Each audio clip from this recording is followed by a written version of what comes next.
Bismillahirrahmanirrahim.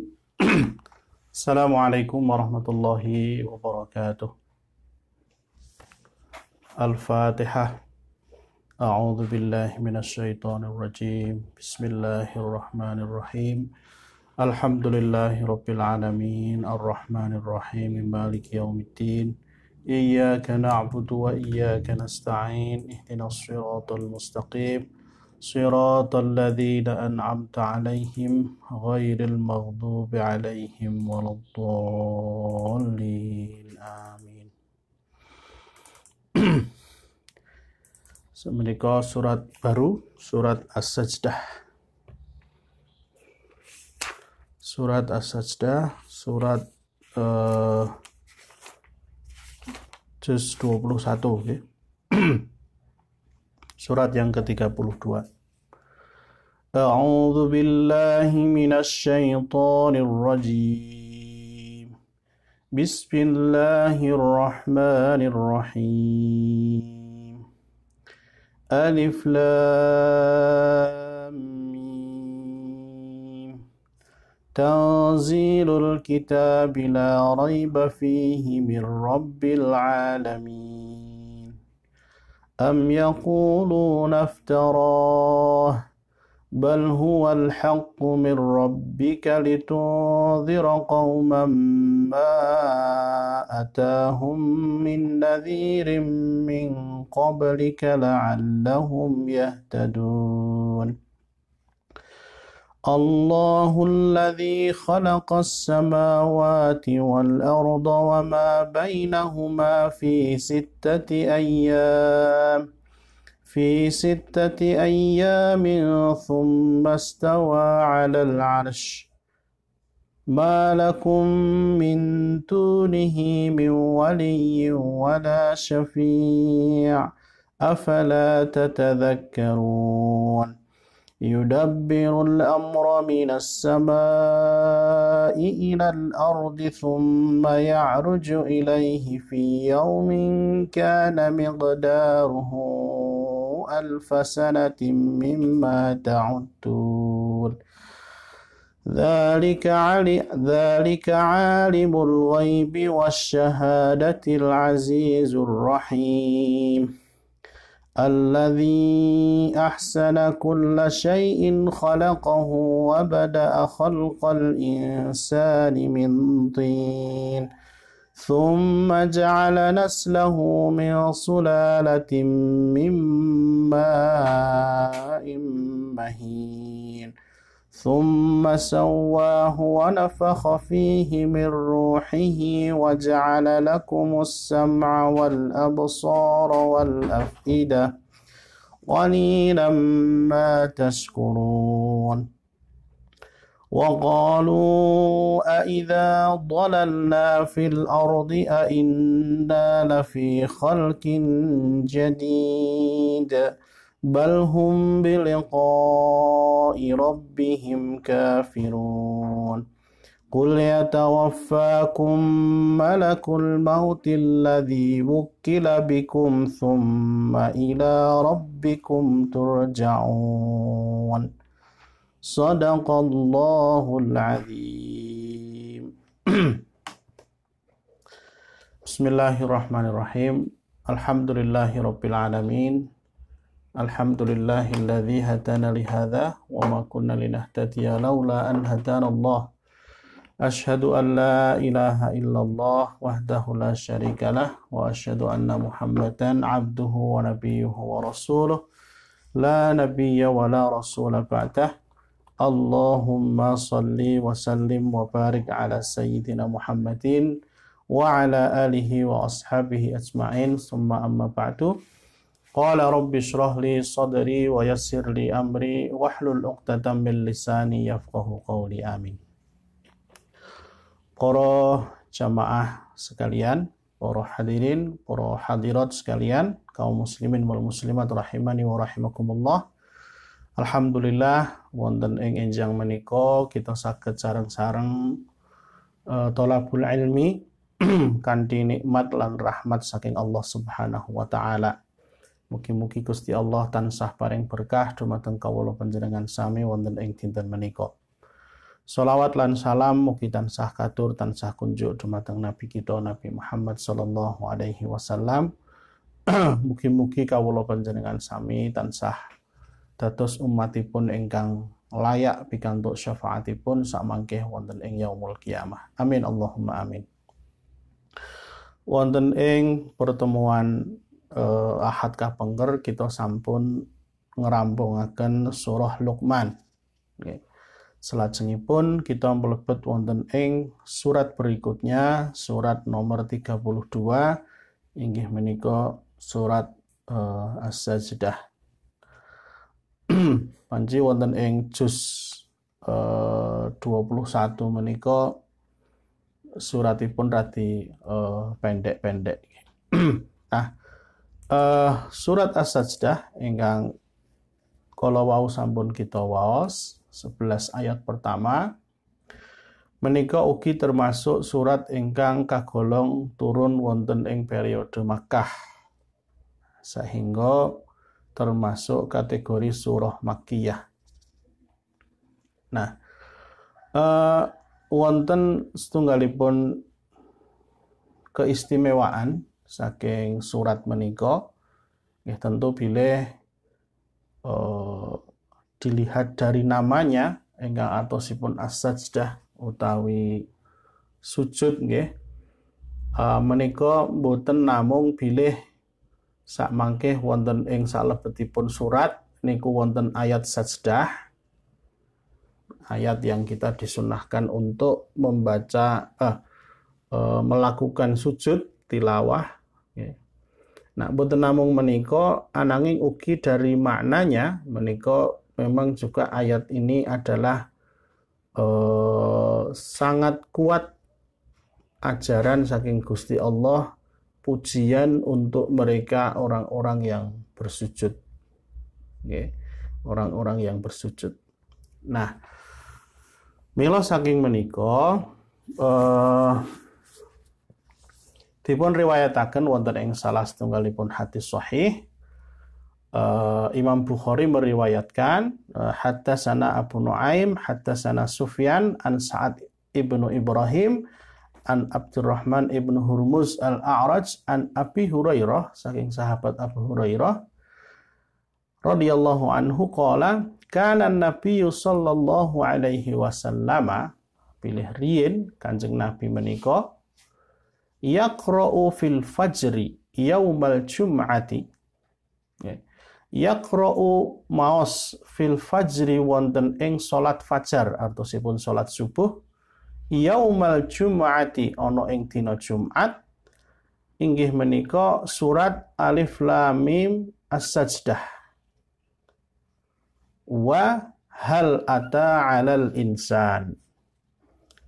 Terus Kanjeng Nabi niku riyin nalikanipun salat subuh dinten Jumat menika membiasakan di dalam salat subuhnya suratan sing dipun waos menika rakaat pertama maos surat As-Sajdah niki, sing rakaat kedua inggih menika surat Al-Insan niku entene wonten ing juz 29.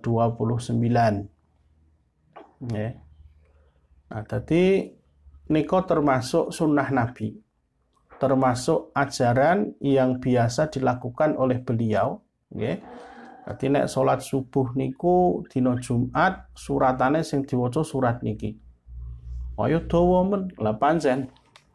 Nek ukurane Kanjeng Nabi mah semonten mboten dawa. Nek ukurane sing biasa kul huwallah karo ina a'toina ya genah kedawan. Tapi riyen kawula ngalami piyambak ugi nalikanipun zaman kuliah nggih wonten Mesir niku ugi wonten mriku biasa salat Jumat salat subuh dinten Jumat menika suratan sing diwaos dua surat ini. Sinaosa kadang-kadang napa surat As-Sajdah di rakaat pertamanya tidak sampai selesai. Tidak sampai selesai kadang-kadang, tapi yang selesai juga ada dan itu biasa. Nek wong Arab niku masalah nggih rata-rata akeh sing apal Quran nggih. Dadi maca semonten niku ya biasa wae pas salat dan makmumnya nggih mboten mengeluh sama sekali pun biasa. Niku. Nah, mila niki kula kinten sunnah sing rada arang-arang dilakoni ning Indonesia, nek ajeng dilakoni sae nggih. Ya kira-kira Jumat ngarep jamaah jeh pira lah niku perlu dicek. Jadi ini salat subuh di hari Jumat itu Nabi Muhammad SAW rakaat pertama membaca surat As-Sajdah ini, dan mangkeh nalikanipun ketemu ayat sajdah juga melakukan sujud tilawah. Kan mangkeh wonten ing ayat ke-15 nggih, itu ada nggih. Wasabbihu bihamdi rabbihim wa hum la yastakbirun, itu ada. Di situ naikin Quran wonten tandanya biasanya pun tanda sujud nggih. Jadi sujud tilawah dan kemudian balik berdiri lagi dan melanjutkan lagi bacaan suratnya. Niku rakaat pertama. Lah rakaat kedua surat Al-Insan niku ya lumayan sekitar mungkin satu halaman lebih satu setengah halaman nggih. Bagian akhir juz 29 niku hal ata 'alal insani khinum minad dahri dan seterusnya. Terus niki hadis yang berkaitan dengan surah As-Sajdah yang dengan sendirinya menunjukkan keistimewaan dari surah As-Sajdah ini. Lan ugi wonten ugi hadis ingkang dipun riwayataken dening Imam Ahmad nggih, haddatsana Aswad ibnu Amir akhbarona Al-Hasan ibnu Shalih an Lais an Abi Az-Zubair an Jabir qala, saking sahabat Jabir, kana Nabi sallallahu alaihi wasallam, pilih Kanjeng Nabi riyen la yanamu boten mapan sare hatta yaqra'a alif lam mim as-sajdah wa tabarakalladzi biyadihil mulk. Wah, niki sagawean meneh niki. Jadi beliau sebelum sare niku mau surat As-Sajdah niki kan lumayan nggih, 3 halaman ya, 3 halaman. 1,5 kepet. Lan tambah meneh. Tabarok kan nggih kurang lebih 2 halaman lebih sedikit nggih. Al-Mulk ya, awal juz 29. Dan mungkin di riwayat lain ditambahkan lagi bukan hanya 2 surat ini, tapi juga ada Al-Ikhlas, Al-Falaq, An-Nas, kemudian juga ada zikir-zikir yang lain. Terus Rasulullah niku kebiasaan zikir dan doa sebelum tidur itu panjang. Awake dhewe niki pun dikek sing paling ringkes nggih. Bismikallahumma ahya wa bismika amut niku wae sok-sok kelewat tok nggih. Malah keturun nang arep TV cek karo nyekel remote nopo HP nggih. Nah, mila Rasulullah riyen bahkan kalau saya sering mengatakan tidur beliau pun profesional gitu. Beliau itu orang yang sangat bersungguh-sungguh, bahkan dalam tidurnya pun menyiapkan tidurnya dengan sebaik-baiknya. Salah satunya adalah membiasakan zikir sebelum tidur, membiasakan tilawah sebelum tidur, membiasakan wudhu sebelum tidur. Ini kan menunjukkan bahkan dalam perkara tidur pun beliau itu sungguh-sungguh. Turu kok tenanan, maksudnya turu kok tenanan ki ora kesuwen mboten, tetapi bagaimana mengatur supaya tidurnya itu betul-betul tidur yang bermanfaat, bernilai ibadah, dan kemudian efeknya positif gitu ke badan itu, ke badan, ke pikiran gitu, dan ke semuanya gitu. Menawi di sebagian riwayat disebutkan bahwa beliau itu kalau tidur kan tidur cepat dan bangun cepat gitu ya. Jadi nek sare nggih mboten dalu-dalu. Bahkan beliau habis isya kalau sudah tidak ada RT-nan ora ono acara napa-napa nggih segera tidur, tapi bangunnya cepat. Bahkan sebelum tengah malam kadang-kadang sudah bangun untuk memulai sholat tahajud. Nah, nek awake dhewe kadang-kadang tidur cepatnya wis oleh. Nek bangunnya lambat, ya lumayan lah wis entuk separuh nggih. Daripada tidur lambat, bangun lambat. Wah niku blas ora nyunah niku. senengane elek-elekan nggih, baru tangine kebluk. Wah, niku subuhan ning masjid blas. Nah, ini sama sekali jauh dari sunnah, jauh dari ajaran Rasulullah. Nah, maka Rasul itu mau tidur pun juga apa ya, sangat-sangat profesional, sangat-sangat serius mempersiapkan tidurnya. Nah, salah satunya adalah membaca surat As-Sajdah ini. Nah, tafarrada bihi Ahmad. Jadi hadis ini diriwayatkan secara sendiri oleh Imam Ahmad. Jadi para perawi yang lain tidak ada yang meriwayatkan. Sekarang kita masuk ke dalam pembahasannya. Bismillahirrahmanirrahim. Alif Lam Mim. Alif Lam Mim. Tanzilul kitabi la raiba fihi mir rabbil alamin. Tanzilul kitabi, turunnya Alkitab menika, maksudipun Al-Qur'an, iku la raiba fihi. La raiba fihi, tidak ada keraguan di dalamnya. Mir rabbil alamin, inggih menika dipun turunaken saking Rabbil alamin, Allah Tuhan ingkang menguasai seluruh alam semesta. Nah, coba kita cermati nggih secara lebih detail. Menawi kita bandingkan di dalam misalnya surat Al-Baqarah di awal nggih. Alif Lam Mim dzalikal kitabu la raiba fihi. Nah, mriki Alif Lam Mim tanzilul kitabi la raiba fihi. Nah, coba kita bandingkan. Gen surat Al-Baqarah Alif Lam Mim dzalikal kitabu la raiba fihi. Alif Lam Mim, kitab ini tidak ada keraguan di dalamnya. Menawi mriki Alif Lam Mim, turunnya kitab ini tidak ada keraguan di dalamnya, yaitu min rabbil alamin, saking Tuhan seru sekalian alam.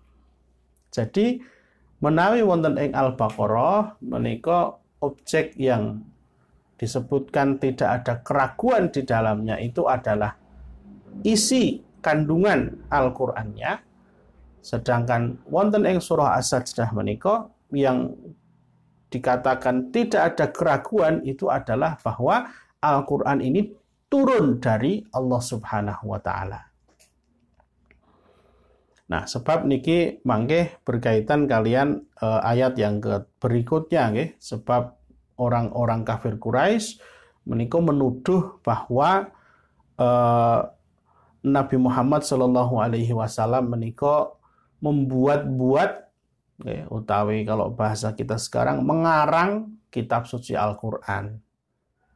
Itu kan karangane Muhammad. Itu kan Muhammad nglumpuk-nglumpuk ke cerita saka jaman biyen didadekke siji. Nah, itu untuk menjawab tuduhan mereka. Nah, maka ayat ini tadi bahwa turunnya Al-Qur'an ini dari Allah Subhanahu wa Ta'ala menika sesuatu yang tidak ada keraguan di dalamnya. Namila memang di dalam ilmu ulumul Quran, di sana disebutkan bahwa definisi dari Al-Quran itu kan memang kalamullah al-munazzalu ala Muhammadin sallallahu alaihi wasallam. Jadi firman Allah yang diturunkan kepada Nabi Muhammad melalui malaikat Jibril dan seterusnya. Jadi memang ini firman Allah yang diturunkan Allah kepada Nabi Muhammad melalui malaikat Jibril, gitu nggih. Nah, am yaquluna iftarah, tapi ana apa kok padha menuduh, kok padha ngucap sapa wong-wong kufar Quraisy iftarahu, bilih Nabi Muhammad iku mengada-adakan ngarang marang kitab suci Al-Qur'an iki. Bal huwal haqqu, balik sak temene Al-Qur'an iku al-haqqu, temen-temen bener, al-haq min rabbika saka Gusti Allah pangeranmu, Litudhira supaya sliramu iso paring pepeling peringatan kauman marang suwijining kaum ma atahum min nadhirin sing durung nate tumeka marang kaum iku min nadhirin rupane saking wong-wong sing paring pepeling. Min qablika sadurunge sliramu. La'allahum muga-muga kelawan peringatan sing tok sampaikan yahtaduna padha pikantuk hidayah utawi pitedah saking Gusti Allah. Nah, para jamaah sekalian, dados tuduhan bahwa Nabi Muhammad mengada-adakan Al-Qur'an utawi mengarang Al-Qur'an niku jangan dianggap bahwa kuwi kan zaman biyen. Nah, saiki ketoke ya wis ora ana wong menuduh kaya ngono. Nanti dulu.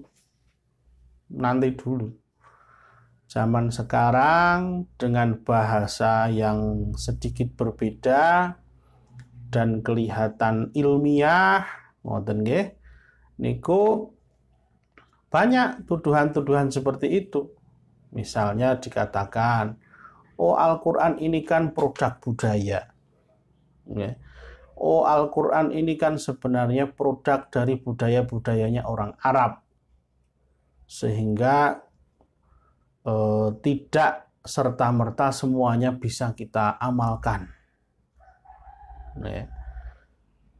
Ya, dulu zaman orang-orang kafir Quraisy itu yang melakukan tuduhan-tuduhan itu juga sama. Itu kaum intelektual mereka, pembesar mereka, tokoh-tokoh mereka. Zaman sekarang pun juga sama. Jadi yang menuduh itu juga orang-orang yang mungkin punya latar belakang intelektual yang luar biasa. Al-Qur'an ini kan cuma budaya. Al-Qur'an ini kan cuma produk orang Arab, sehingga ketika kita mau terapkan di Indonesia harus kita pilah-pilah. Hati-hati. Nah, oleh karena itu jangan disangka bahwa tuduhan kepalsuan Al-Qur'an itu bukan hanya ada di zaman dulu. Zaman sekarang pun juga upaya-upaya ingkang secara sistematis itu ingin meragukan Al-Qur'an itu juga banyak dilakukan oleh orang. Nah, wonten ing ayat kala ugi dipun jelasaken bilih Al-Qur'an inilah yang akan dijadikan sebagai fungsinya untuk mengingatkan. Litudhira qauman ma atahum min nadhirin min qablika. Jadi untuk memberikan peringatan marang wong-wong sing durung nate diwenehi peringatan sebelum kamu. Jadi kan memang orang-orang kafir Quraisy waktu itu secara umum itu kan memang juga jauh zamannya dari Nabi terakhir, dari Nabi Isa alaihi salam, dan tidak bersentuhan secara boten wonten bekas-bekas ajarannya sama sekali, ngoten lho. Benten kalian tiang-tiang ahlul kitab, orang-orang Yahudi, orang Nasrani, itu kan memang mereka masih ada sangkut pautnya dengan ajaran-ajaran umatnya Nabi Isa. Tapi nek wong kafir Quraisy niku memang penyembah berhala. Mula nek mangke versane nggih surat Al-Bayyinah nggih juz 30. Lam yakunil ladzina kafaru min ahlil kitabi wal musyrikin. Jadi orang-orang kafir dari golongan ahlul kitab, nah ini berarti Yahudi Nasrani, sing memang sudah pernah menerima Alkitab, sudah pernah ora ketung sithik niku mambu-mambu ajaran kaumnya Nabi Isa alaihi salam.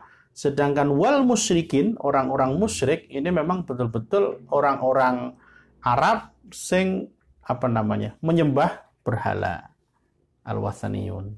Okay. Nah, maka di sini disebutkan untuk kaum-kaum yang sebelumnya belum pernah menerima peringatan sama sekali, supaya mudah-mudahan mereka yahtaduna padha gelem beroleh hidayah. Nah, sebenarnya sampai sekarang pun saudara-saudara sekalian, gambaran pembagian orang-orang kafir ya, kita bicara internal ini, jadi bahasa orang kafir itu juga apa namanya, pembagian orang kafir itu juga itu memang ada ahlul kitab, ada al musyrikun gitu. Jadi wong-wong sing memeluk agama Yahudi atau Nasrani, atau al musyrikun yang menyembah kepada selain yang semua itu tadi gitu. Oke. Allahul ladzi khalaqas samawati wal arda. Gusti Allah ingkang khalaqas samawati wal arda. Gusti Allah ingkang sampun menciptakan as-samawati langit wal arda lan bumi, wa ma bainahuma lan apa-apa sing ana ing antarane langit lan bumi, fi sittati ayyamin ana ing 6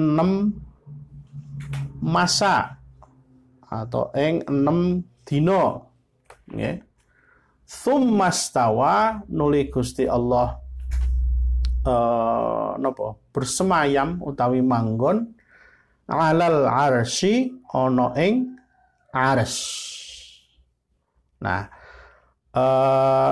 para jamaah sekalian, di sini menjadi perbedaan pendapat di kalangan para ulama apa maksud dari Allah menciptakan langit dan bumi itu dalam 6 ayam.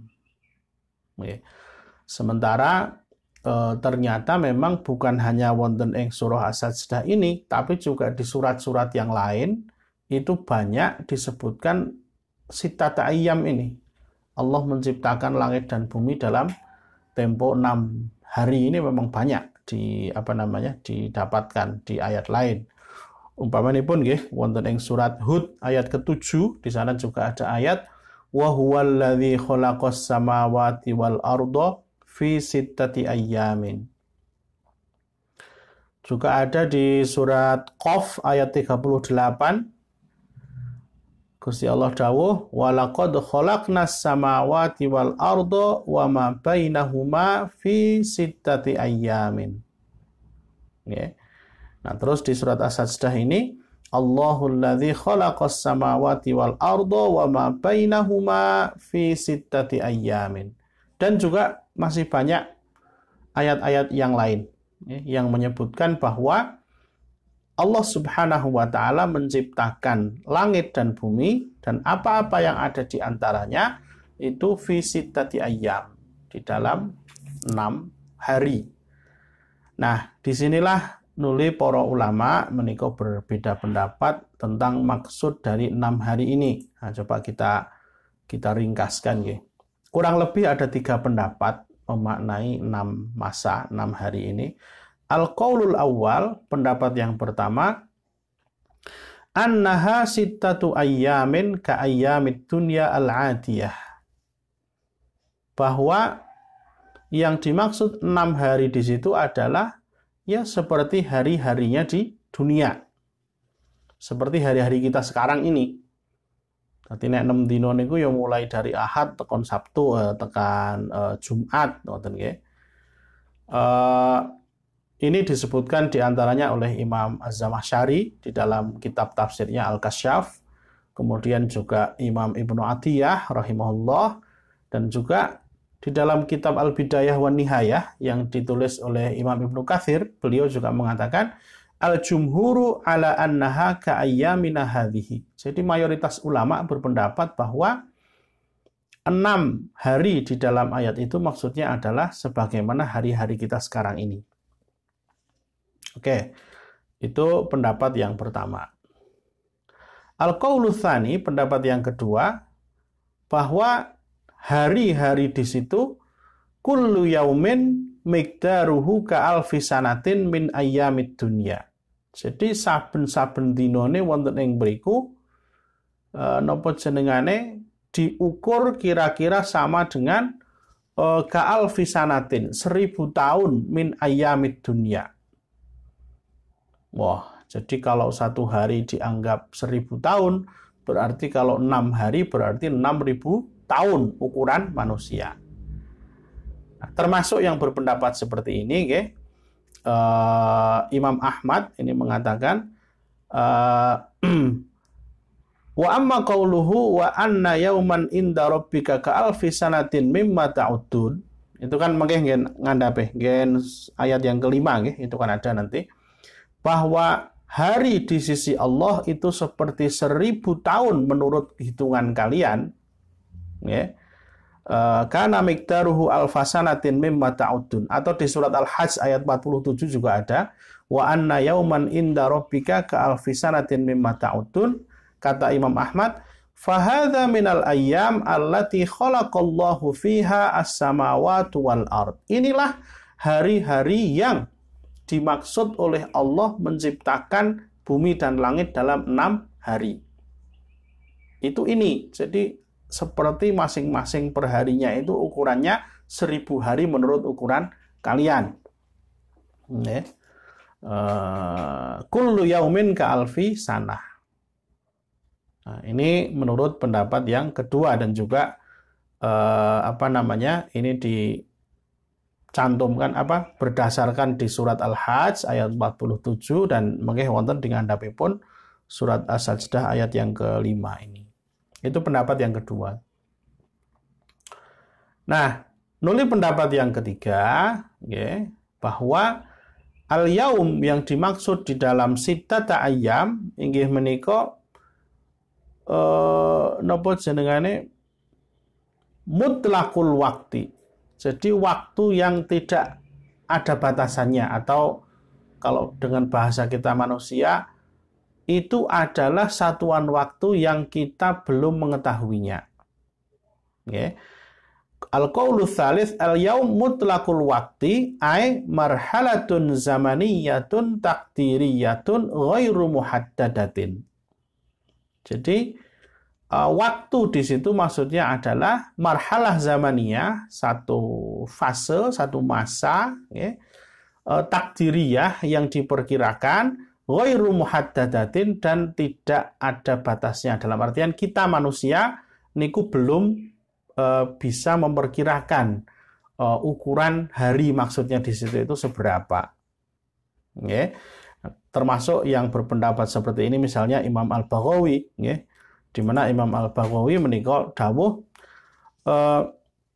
fi miqdari sittati ayyam, bahwa dalam ukuran 6 hari 6 masa di situ itu adalah mutlaqul waktu yang tidak bisa kita ukur. Li'annal yaum min ladun tulu'i syamsi ila hurubiha.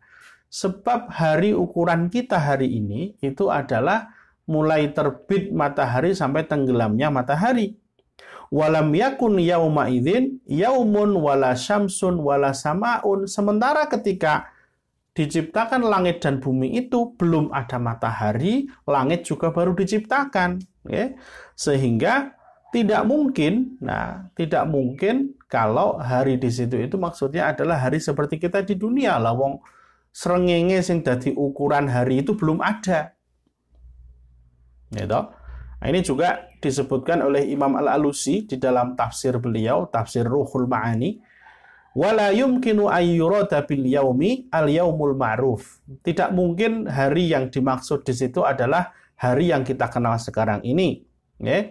Li'annahu kama qila, sebab dikatakan bahwa ibaratun an kaunis syamsi fawqal ardi wa huwa mimma la yatasawwaru tahqiquhu hina la arda wala samaa. Sebab ukuran hari itu kalau ukuran kita sekarang adalah matahari, terbit matahari, tenggelam matahari lah niku satu hari gitu. Nah, sementara waktu itu bumi belum ada, langit belum ada, matahari juga belum ada. Gitu nggih. Nah, maka Imam Al-Alusi di dalam tafsir beliau Ruhul Ma'ani juga berpendapat bahwa hari di situ bukan hari seperti kita ini tapi masa. Nah, kula menawi mirsan ningali wonten ing surat terjemahannya di sini juga saya, kalau di terjemahan saya menika juga disebutkan dalam 6 masa. Dalam 6 masa. Nggih. Monggo, ini juga nek saya sih tidak menyuruh panjenengan kudu melu sing pundi. Wong kan paling ya ora melu-melu to. Tapi justru saya ingin mengarahkan bahwa sebenarnya hal-hal seperti ini penting untuk kita ketahui secara keilmuan, ya. Penting untuk kita ketahui secara keilmuan, tetapi tidak prinsip secara secara struktur atau secara keislaman kita. Ya. Jadi wong ora bakal dadi kapiran atau ora bakal dadi luweh apik goro-goro masalah perbedaan penafsiran masalah 6 hari ini. Itu nggih. Jadi sekali lagi menawi secara keilmuan khususnya ilmu tafsir penting kita mengetahui perbedaan pendapat ulama dalam hal ini. Tetapi dalam struktur keilmuan kita secara umum ya yang penting ngerti ngoten mawon bahwa kemudian kita mau meyakini yang mana itu monggo saja. Nah, tidak akan berpengaruh pada kualitas. Selama semuanya berdasarkan pada tafsir-tafsir yang standar, oke saja, tidak ada masalah. Nah, justru nanti yang penting itu adalah biasanya pembahasan tentang hikmah dari mengapa Allah menciptakan langit dan bumi itu fi sittati ayyam. Dalam 6 hari itu hikmahnya apa? Nah, itu yang lebih penting. Nah, secara umum sih biasanya disebutkan bahwa sebenarnya di sini Allah itu sedang mengajarkan kepada kita pentingnya suatu tahapan-tahapan, pentingnya satu proses. Sebab Gusti Allah menawi ngersakaken sakdek saknyet seketika jadi, yaitu gampang sekali bagi Allah. Idza arada syai'an ayyakula lahu kun fayakun. Jadi kalau Gusti Allah mengendaki sekejap jadi, yo sangat ringan bagi beliau, tidak ada sulitnya bagi Allah gitu. Nah, tapi Allah ingin mengajarkan kepada kita, satu tahapan, satu proses. Nah, mila nanti ada hadis lain yang menyebutkan, tapi mboten kula copy di sini. Jadi bahkan di dalam proses penciptaan bumi itu juga ada 7 hari itu, mulai dari Ahad Allah menciptakan apa, Senin Allah menciptakan apa, Selasa Allah menciptakan apa, Rabu Allah menciptakan apa, Kamis Allah menciptakan apa, terakhir Jumat Jumat sore ba'da asar Allah menciptakan Nabi Adam. Itu ada hadisnya. Maksud saya bagaimana Allah itu membuat tahapan-tahapan seperti itu, diajarkan pada kita. Lalu biasanya para ulama menyampaikan, nah itulah kita diajarkan bahwa segala sesuatu itu memang butuh tahapan, butuh proses. Nah, milo kalau orang mengatakan bukan serta-merta kecepatannya, tapi ketepatannya. Bukan hanya cari cepat, tetapi juga mencari ketepatan. Nah itu, ya. Nah, jadi itu perbedaan pendapat tentang makna dari sittati ayyam. Tsumma stawa 'alal 'arsy.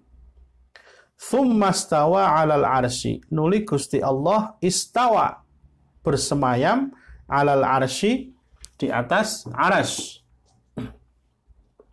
Bismillah.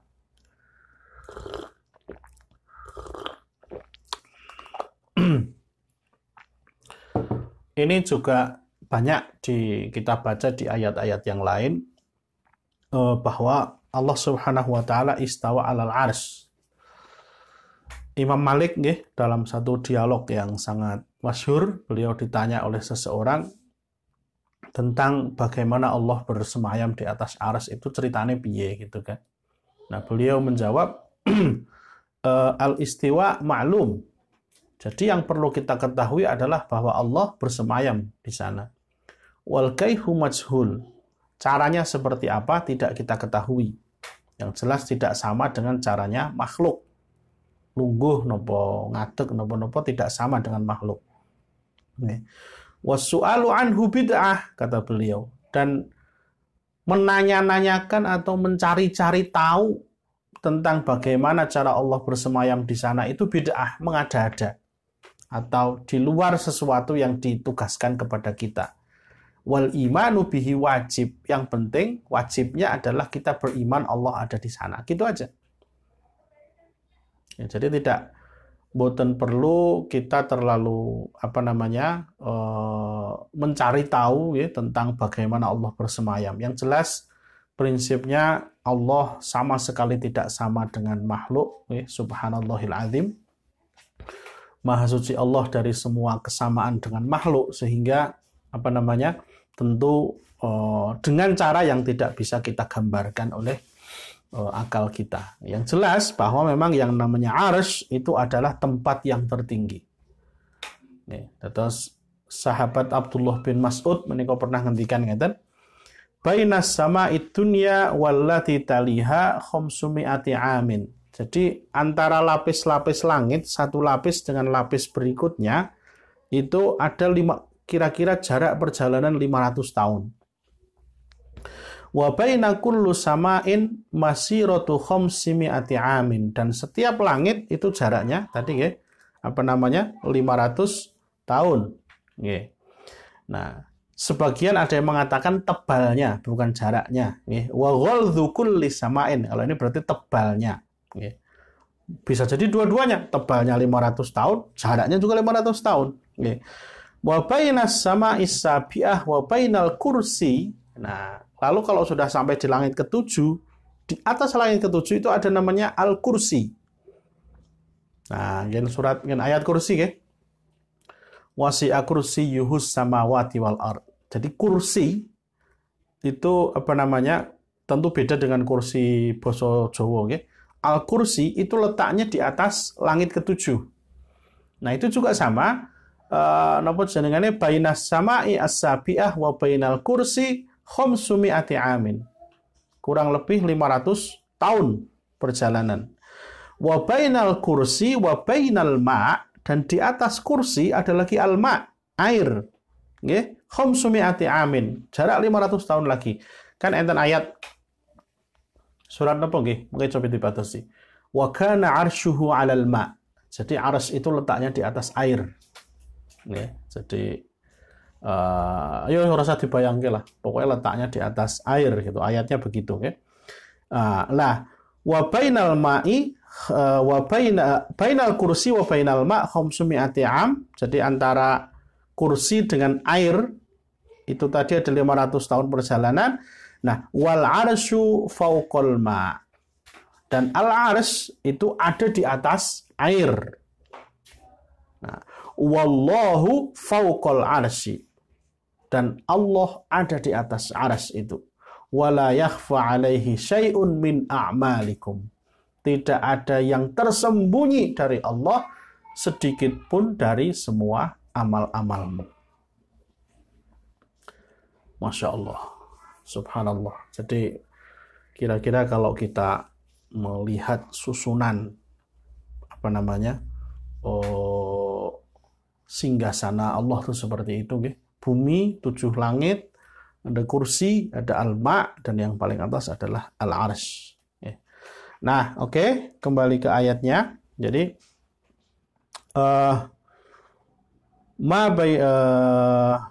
tsumma stawa 'alal arsy malakum min dunihi min waliyyin wala syafi'in. Malakum ora ana kanggo sliramu min dunihi sakliyane Gusti Allah min waliyyin rupane saking wali utawi pelindung, wala syafi'in lan uga ora ana syafi'in rupane zat ingkang iso menolong sakliyane Gusti Allah. Jadi Allah bersemayam di atas arsy, tidak ada sesuatu pun yang tersembunyi di antara semua makhluknya, tidak ada satu pun yang bisa bersembunyi dari pengawasan Allah. Nah, maka juga tidak ada satu pun ingkang saged menjadi pelindung, tidak ada satupun ingkang saged memberikan syafaat utawi memberikan pertolongan, ya, kecuali Allah Subhanahu wa taala. Nah, afala tatadzakkarun. Afala tatadzakkarun, apa toh sliramu ora padha memperhatikan. Nah, para jamaah sekalian, jadi inilah makna yang ingin ditanamkan kepada kita tentang kebesaran Allah Subhanahu wa taala di awal-awal penciptaan langit dan bumi. Nah, nuli wonten ing ayat salajengipun, yudabbirul amra minas samai ilal ardi. Yudabbiru, Gusti Allah menika mengatur, mentadbir al-amra, urusan minas samai, saking langit yang paling tinggi, ilal ardi, tumeka marang bumi sing paling rendah. Nggih. Tsumma ya'ruju, mongko nuli urusan itu di ya'ruju niku mi'raj, diunggahke, dinaikkan, nggih, ilaihi marang Gusti Allah, fi yaumin ana ing dina kana miqdaruhu sing ukurane, lan iki wau, alfasanatin, 1000 tahun, mimma ta'udduna, sebagaimana hitungan kalian. Nah, pertama, jadi yang naik turun itu adalah urusan-urusan sanes Gusti Allah sing munggah medun. Urusan-urusan sing dibawa oleh para malaikat. Nah, ini sebenarnya memang sesuatu yang juga kita temukan juga di dalam hadis-hadis, misalnya ada amal-amal yang diangkat, amal-amal yang diantarkan. Lan niki al-amro, dadi mboten namung amal tapi semua urusan.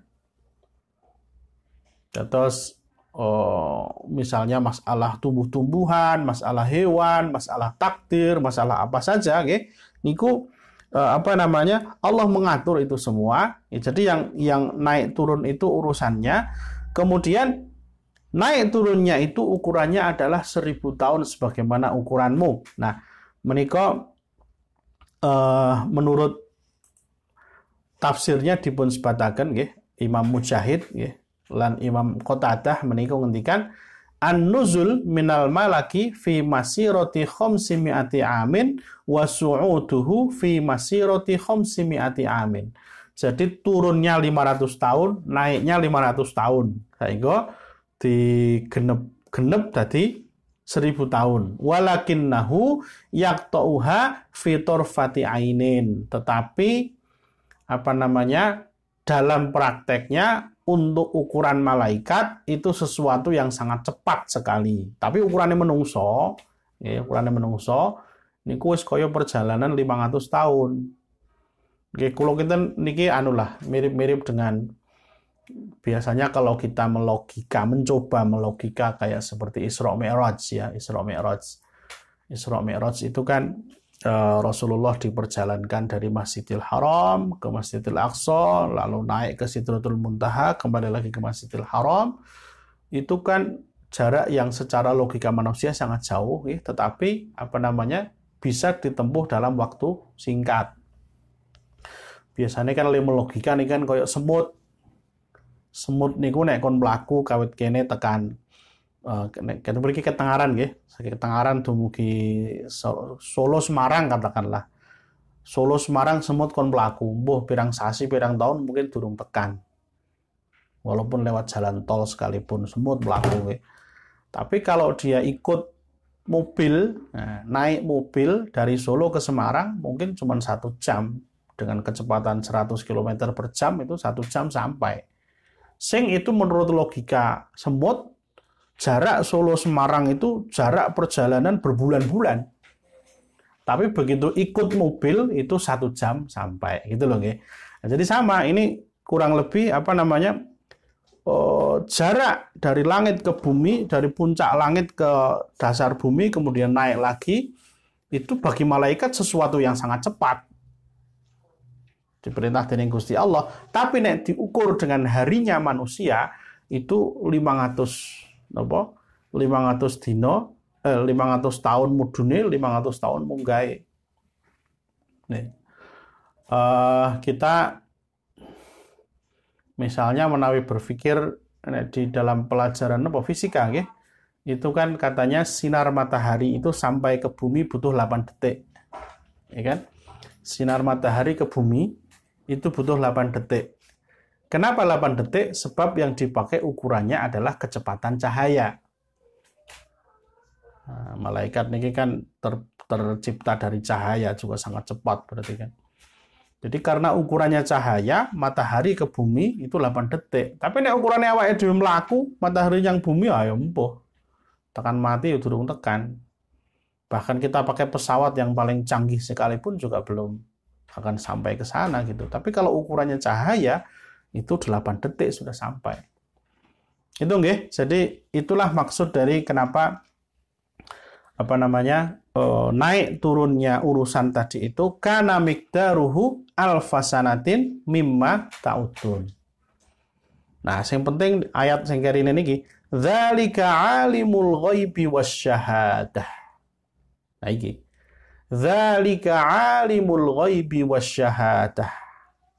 Sing kaya mengkono mau iku alimul ghaibi. Nggih. Alimul ghaibi. Inggih menika Gusti Allah ingkang maha mangertosi al-ghaibi perkawis-perkawis ingkang ghaib. Jadi maksudnya niki kalau pendekatannya itu keimanan, jadi kita yang penting itu keimanan kita kepada Allah itu kemudian tumbuh dengan membaca ayat-ayat seperti itu tadi. Tidak melulu kita debat masalah teknisnya. Jadi berapa jam, berapa hari, berapa tahun dan sebagainya. Tidak melulu berhenti di situ, tetapi yang lebih penting adalah bahwa betapa kekuasaan Allah, pengetahuan Allah itu betul-betul sangat-sangat luas meliputi segala sesuatu. Amin disebutkan alimul ghaibi, Gusti Allah ingkang moho mirsani, moho mangertosi al-ghaibi, perkawis-perkawis ingkang ghaib, wasyahadati, dan perkara-perkara yang tampak. Al-Azizu tur Gusti Allah ingkang maha perkasa, Ar-Rahim tur Gusti Allah ingkang maha penuh belas kasihan. Alladzi ahsana kulla syai'in khalaqah. Inggih menika Gusti Allah ingkang sampun ahsana agawe bagus, berbuat yang terbaik kulla syai'in di dalam segala sesuatu khalaqahu kang wis diciptakake. Loh. Jadi Allah itu tidak pernah menciptakan segala sesuatu itu sia-sia. Maka di surat apa itu ya? Itu ada yang menyebutkan kami Allah sama sekali tidak menciptakan bumi dan langit ini dengan main-main. Ya. Kami tidak main-main menciptakan langit dan bumi itu. Ya. Orang kok iseng gawe, iseng bikin-bikin, iseng nopo nggak ada yang iseng. Ya. Tapi semua Allah itu menciptakan itu penuh hikmah, sungguh-sungguh. Tidak ada yang sia-sia dari semua ciptaannya. Ya.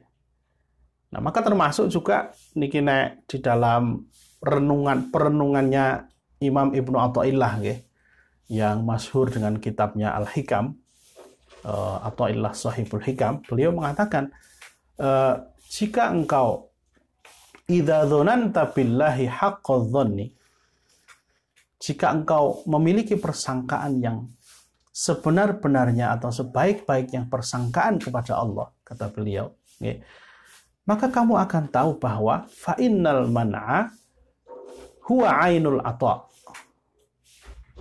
Maka ketika kita meminta sesuatu tapi Allah tolak permintaan itu, maka ketahuilah bahwa penolakan Allah itulah sebenarnya sebaik-baik pemberian.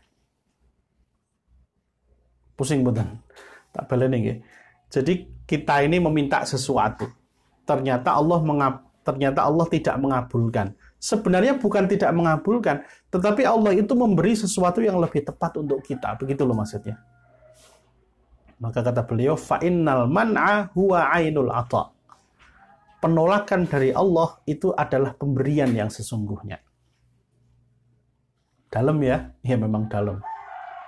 Ya, jadi luar biasa memang perenungan dari Imam Ibnu Athaillah ini ya. Jadi beliau mengatakan bahwa ya ini tadi, karena berbasis pada pandangan, pemikiran, dan keyakinan bahwa Allah itu tidak pernah menciptakan sesuatu sia-sia, maka ketika Allah dalam tanda kutip menolak keinginan seorang hamba, itu pada hakikatnya Allah sedang memberikan yang lebih baik. Itu loh ya. Nah, maka di sini juga ada ayatnya tadi, Alladzi ahsana kulla syai'in khalaqahu wa bada'a khalqal insani min tin. Dan Allah engkang sampun menciptakan penciptaan manusia min tinin saking tanah. Baik ini yang dimaksud adalah Nabi Adam alaihi salam sebagai manusia yang pertama diciptakan, atau juga kita anak turunnya ini juga ada unsur-unsur tanah di sana sebagai bahan baku penciptaan kita. Tsumma ja'ala naslahu nuli Gusti Allah ingkang ndadosaken naslahu keturunan saking manusia min sulalatin mimma immahin, saking sulalah saripati mimma immahinin, saking air yang hina. Air yang hina ini kotor maksudnya ya. Itu biasanya merujuk kepada nutfah atau mani. Itu oke. Tsumma sawwahu nuli Gusti Allah ingkang sawwa, khalaqa fasawwaha, menegakkan, menyempurnakan. Ini surat napa niku? Surat juz 30 niku nggih. Alladzi khalaqaka fasawwaka fa'adalak. Nah, ini surat Al-A'la, alladzi khalaqa fasawwa. Nah, ini surat Asy-Syams, wasawwaha. Sawwa niku menyempurnakan, menegakkan. Wa nafakha fihi min ruhihi. Dan nuli Allah meniupkan fihi di dalam ciptaan itu min ruhihi. Saking ruh. Wa ja'ala lakumus sam'a, nuli Gusti Allah ndadekake kanggo sliramu kabeh as-sam'a pendengaran, wal absara lan penglihatan, wal afidata lan hati utawi perasaan. Ya, Masya Allah. Jadi setelah kita di awal tadi diajarkan proses penciptaan langit dan bumi, lalu bagaimana semua urusan itu diturunkan, lalu dinaikkan, dilaporkan kepada Allah, nah maka juga kemudian Allah menciptakan kita, manusia, dengan semua atribut kesempurnaannya, diantaranya adalah adanya pendengaran, adanya penglihatan, dan adanya al-afidah. Al-afidah itu bisa perasaan, bisa pemikiran. Memang kalau di dalam Al-Quran atau dalam Islam secara umum, ketika kita bicara hati, niku rada angel biasanya. Biasanya kan wong do teko, lah terus hati itu di mana toh? Kan beda dengan hati yang dimaksud ati sing iso disate, iso digawe sambel goreng niku. Nek niku kan daging, ada hati. Itu bahasa Arabnya kan al-kabd ya. Sementara kalau hati yang dimaksud perasaan, pikiran, keimanan itu kan bahasa Arabnya al-qalbu, beda lagi. Oke. Yang sering diungkapkan al-qalbu. Nah, al-qalbu mengeh di dalam ilmu medis itu artinya jantung. Nah, di sini ada kata lain lagi yang dipakai, al-afidah, itu gabungan antara perasaan dengan pemikiran. Nah, tetapi sayangnya qolilan sithik banget ma taskurun sing padha gelem bersyukur. Nah, mula setelah semua proses penciptaan dan keluar biasaan yang Allah sampaikan tadi sejak awal sampai kita tadi manusia nggih, kok kemudian masih ada orang-orang yang ingkar. Ini bagaimana ceritanya lah niki? Wa qalu lan nuli padha ngucap sapa wong-wong sing ingkar, a idza dhalalna fil ardi, nek awake dhewe wis ilang, wis hancur ana ing bumi, maksudnya wis dikubur nek mati nggih. A inna la fi khalqin jadid, mosok awake dhewe bakal iso didadekke ciptaan sing anyar meneh. kita bisa merasakan betapa tidak nyambungnya pernyataan orang itu tadi setelah kita mendengar penjelasan dari awal surat tadi. Nah, maka disinilah munasabah atau hubungan antara ayat dengan ayat berikutnya itu seperti ini. Ketika kita secara runut mempelajari dari awal, itu kemudian akan tampak betapa wagunya, betapa tidak pasnya penyelewengan dan penyimpangan orang-orang yang tidak yakin kepada Allah dan juga semua takdir-takdirnya. Nah, di sini konteksnya adalah orang yang meragukan kebangkitan, Balhum biliko irobihim kafirun. Balik sebab wong kuwi mau sing dong ngucap wonten niku wau biliko irobihim dengan pertemuan dengan Allah iku kafiruna podo kufur. Kul mongko jawaben wahai Muhammad. Ya tawaffakum malakul mauti. Bakal sing diserai bakal mewafatkan seliramu iku malakul mauti. Napa jenengane? Malaikat maut. Sing yang ini yang ma'ruf wa huwa al-masyhur qalahu Qatadah wa ghairu wahid summiya bi Izrail. Wa qad summiya fi ba'dil athar bi Izrail wa huwa al-masyhur. Jadi malakul maut ini memang panjenengan kita nek badhe mencari kata-kata Izrail di dalam Al-Qur'an itu tidak akan ketemu. Paling Jibril, Mikail. Kalau Izrail tidak ada. Nah, adanya di mana? Adanya adalah di athar-athar yang ma'thur. Jadi ada di riwayat-riwayat dari para sahabat ke belakang dan ini masyhur dan ini terkenal di kalangan para ulama. Qala Qatadah wa ghairu wahid qad summiya fi ba'dil athar bi Izrail. Jadi nama malaikat maut ini adalah Izrail. Wa a'wanuhu walahu a'wanun, dan malaikat Izrail ini ternyata setiap kali tugas mencabut nyawa itu tidak sendirian.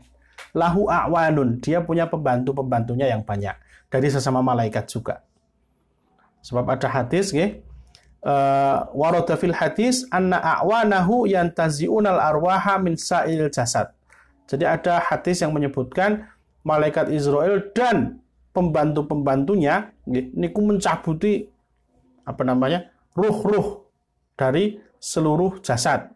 Hatta idza balaghatil khulqum, sehingga ketika sampai di khulqum tenggorokan ini tanah walaha malakul maut, yang mengeksekusi adalah malaikat Izrail. Jadi dulu di surat Ibrahim itu ada tafsirnya tentang itu.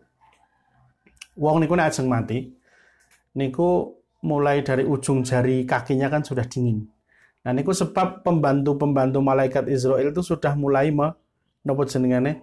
ngurut-ngurut nyawane niku lho nggih. Dadi nyawane diurut-urut ngoten nggih terus ngoten nggih di pelipir ngoten terus naik nggih dipijet-pijet terus kaya nganu apa ya? Alah ora usah kaya lah wis pokoke ngoten niku.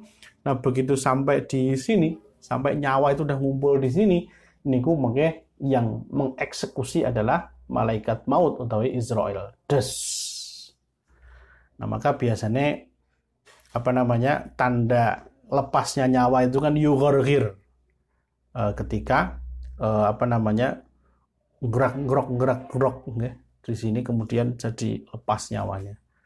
Nah, nanti berikutnya akan dibawa lagi oleh mereka, oleh malaikat Izrail dan teman-temannya akan dibawa ruh itu. Nek dia ruhnya orang baik maka begini, nek ruhnya orang yang buruk maka begini. Itu hadisnya panjang, ada itu nih. Alladzi wukila bikum, sing bakal diserai untuk menyelesaikan urusanmu, mematikan seliramu. Tsumma ila rabbikum, mongko nuli marang Gusti Allah, marang pangeranmu. Turja'una, seliramu kabeh bakal do dibalekke. Allahumma rzuqna husnal khotimah ya Allah. Nggih semonten riyen. Shadaqallahul azim. Mugi-mugi manfaat kagem kita sedaya. Mari kita akhiri dengan doa kafaratul majelis. Subhanakallahumma wa bihamdika asyhadu an la ilaha illa anta astaghfiruka wa atubu ilaik. Tsumma assalamu alaikum warahmatullahi wabarakatuh.